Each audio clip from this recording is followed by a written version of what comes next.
So recently, I had a friend who's going through some family crisis. He's an high achieving person, very engaged in community, tries to balance his life, but with the family crisis going on, he's feeling a lot of stress. And so we were talking about how he can maintain his ability to continue to function at his best so he can provide for his family and continue to focus on his work and maintain his health. And so, he used to do exercise and he used to do a lot of things to take care of himself, but he hasn't had the time. And so we talked about what is he doing that he can bring the grounding in his life. And so I asked, do you take showers? And he said, yes, that is one thing I've been able to do despite all the demands.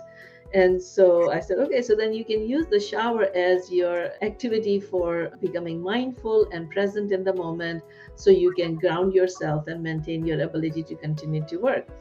And so he said, okay, that's great. How do I do it? And so you are a busy person, Martin, and you are really ingrained into mindfulness. Would you like me to share some of the instructions that I shared with my friend? Of course, of course. Happy to All right. discover.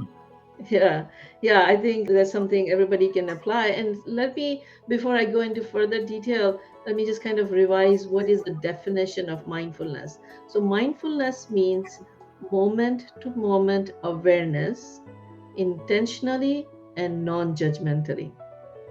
So, when you put your intention and you're doing things with full presence of mind, and watch out for this judgmental mind, then you could convert any activity into a mindful activity.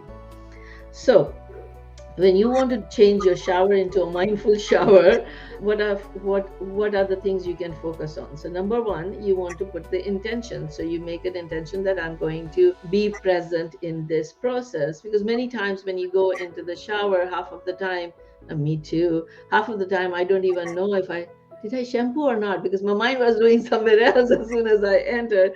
So you go in with this intention, and then, like you were saying, bring attention to your breath and see how you're breathing. Are you breathing shallow or are you breathing deep?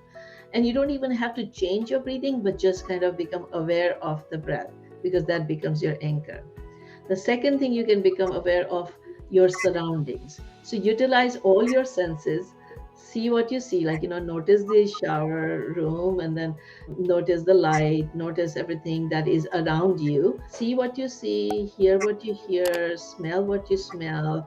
If there is nice aroma going on, or your bathroom is smelling bad, whatever it is, instead of judging it, just become aware of it, experience it. The third thing is become aware of your body movements, how your body is moving, how your hand is going and turning on the shower, or how your hand is moving, putting the soap on your body, and either you're standing or sitting or taking a bath. So become aware of your body movements. Then become aware of your thoughts. What thoughts are going through your mind? Because half of the time you may be planning for the day, or you may be thinking what I should be doing, or why I shouldn't do it, or what happened in the past. Like, somebody said something, and so you're worried about, either you are thinking about something that happened in past, or you're thinking about something that you're going to do in the future. And if it is positive, you're kind of really getting excited, or it is negative, you're becoming really anxious. But when your thoughts are anywhere else other than the present moment, then you're not present in the moment. And many times people try to stop the thoughts, but it is very hard, because that is not in your control to stop the thought. But what is in your control is become aware of your thoughts. So start watching your thoughts, what you are thinking. And then every time you realize that your thought is somewhere else, keep bringing it back.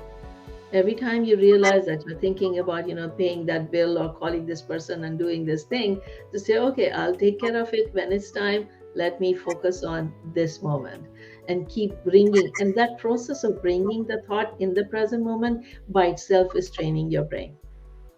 And the fifth is enjoy the experience. Enjoy that water falling on your body, feeling this whole stress that has been built up in the body going away with all the dirt from your skin, also the stress inside you draining away with the dirty water. And you'll come out of that shower fully refreshed and be able to focus better, and you'll be able to enjoy the simple activity that you do every day. And so, what do you think about it, Martin? I do it daily, or not as an exercise. It's just how I live my life at this point. It's not something I do intentionally. Just I've conditioned myself or build the habit, unconscious habit, to be this way, and I really enjoy it because it's very funny when you get the cold shower and just like very like the first few minutes while your body adjusts, and then when you turn off the water for a moment and you're soaping up or and shampooing in your hair, all of a sudden you see how your body is now, all the systems come to life, and all of a sudden it feels really warm. It's like, wow.